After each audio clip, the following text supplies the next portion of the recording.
everybody. Good morning, sir. Welcome in RK Scrabble Academy. आपका दास नेमचंद्र दास carry today future perfect continuous tense. Future perfect continuous after the perfect tense we are going to learn. हम सीखने जा रहे हैं पूर्ण अपूर्ण भूतकाल. इसको समझना होगा. इसकी हिंदी में फ्यूचर परफेक्ट कंटिन्यूअस टेंस. इसमें देखिए परफेक्ट भी है और अभी कंटिन्यूअस मतलब अपूर्ण भी है. तो जैसे हमने past perfect continuous simple present perfect continuous पढ़ा था, सेम वही तरीका है. कुछ नहीं करना है, केवल जितने भी हमने सब्जेक्ट यूज किए थे, है ना, आई यू वी दे ही सी, तो हमने बताया था आपको सेल कहाँ यूज करना है. जैसे हमने आई और वी के साथ आपको बताया था सेल, है ना, तो सेल के साथ सेल हैव का यूज करो, shall have been I V के साथ. ओके. और बाकी के साथ हमने सारे सब्जेक्ट के बाद बताया था विल हैव बीन का यूज करना है, plus verb first form and ING and object. अंत में हमें यहाँ पे सिंस एंड फॉर का उपयोग करना था निश्चित व अनिश्चित समय के लिए.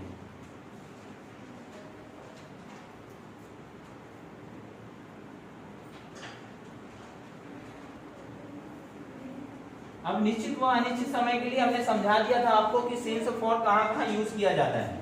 जैसे हमने सेंटेंस बनाया, मान लीजिए आई लिया, तो यहाँ हमको सेल हैव का यूज करना है, been, I shall have been. Verb first form ING use करना है. Teaching to all students for an hour. मैं 1 घंटे से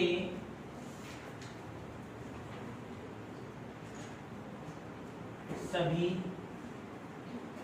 छात्रों को पढ़ा रहा होगा.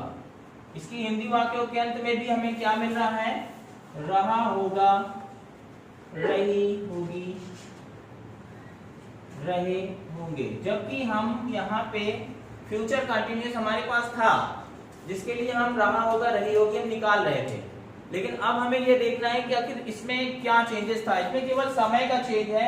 हमने जैसे ही फॉर एन आवर लगाया, फॉर 2 आवर, फॉर 2 इयर्स का यूज किया, उसी तरीके से हमको विल हैव बीन या शैल हैव बीन का यूज करना होगा. क्लियर? अब इसी के साथ आप लोग जानते हैं कि 12 टेंसेस आपने 1 बाय 1 किया है, लेकिन हर एक टेंसेस का आपको सेंटेंस बनाना होगा.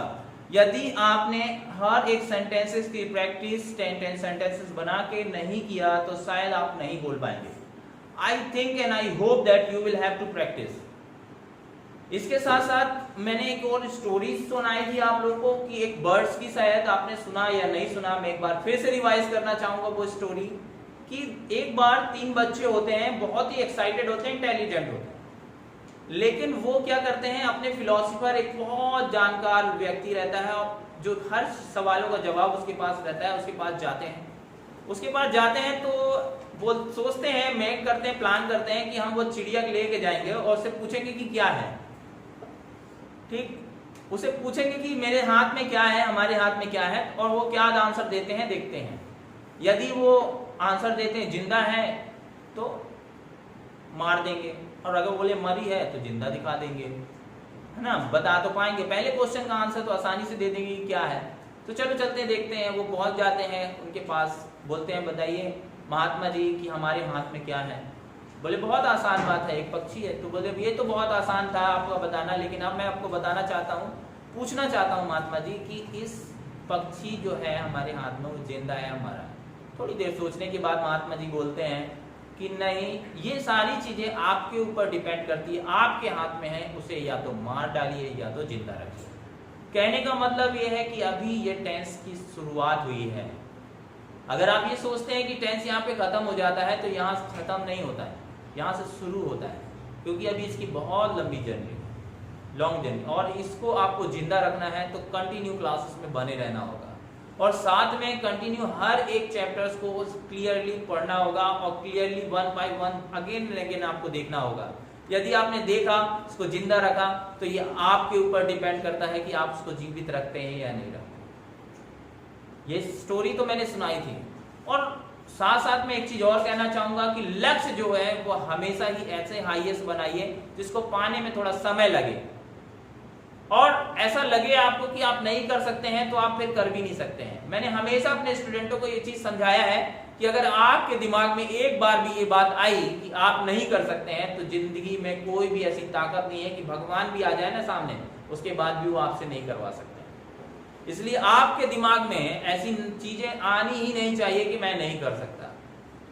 दुनिया का कोई भी कार्य पूर्ण किया जा सकता है, लेकिन हमारी सोच पे डिपेंड करता है। मैंने पहले भी ये चीज बताई थी आप लोगों को कि पहले के समय के जो साइंटिस्ट थे, अगर वो साइंटिस्ट को पागल कहा जाता था, अगर वो ये बोलते थे कि हम टीवी देख रहे हैं और सामने देख पाएंगे कोई वहां बैठा हुआ व्यक्ति से हम यहाँ बात कर पाएंगे, हम हवा में उड़ पाएंगे, या बल्ब पर लाइट जल भी सकती है, अंधेरा हो सकता, अंधेरा में उजाला हो सकता, उस समय उसके ऊपर हंसते लोग, बहुत हंसते थे, बोलते थे पागल हो गया। लेकिन जो पागल होता है वही एक इतिहास रचता है, और आपको पागल होना है। अगर किसी चीज में, किसी भी चीज में एक पागलपन चाहिए आपको, और इंग्लिश में आपको सीखने के लिए मैं क्या बोल रहा हूं, केवल वर्ब से याद करिए आप। Remember the verbs, first form, second form, third form. Strongs verb जो होती हैं उसके थर्ड फॉर्म याद करना बहुत जरूरी है। अगर आपने याद कर लिया तो शायद मेरे ख्याल से काफी चीजें आप कर पाएंगे। और किसी भी लैंग्वेज की पकड़ उसके वोकैब्स पे डिपेंड करती है, उसके शब्दकोश पे डिपेंड करती है। आपके पास कितना शब्दकोश है, आप मेहनत करिए, आपके साथ हैं। Okay, now RK Stepper Academy में नेमचंद रैदास आपके साथ हमेशा बना रहेगा। और मेरे ख्याल से मुझे लगता है कि नेक्स्ट वीडियो आपको पूरा रिवीजन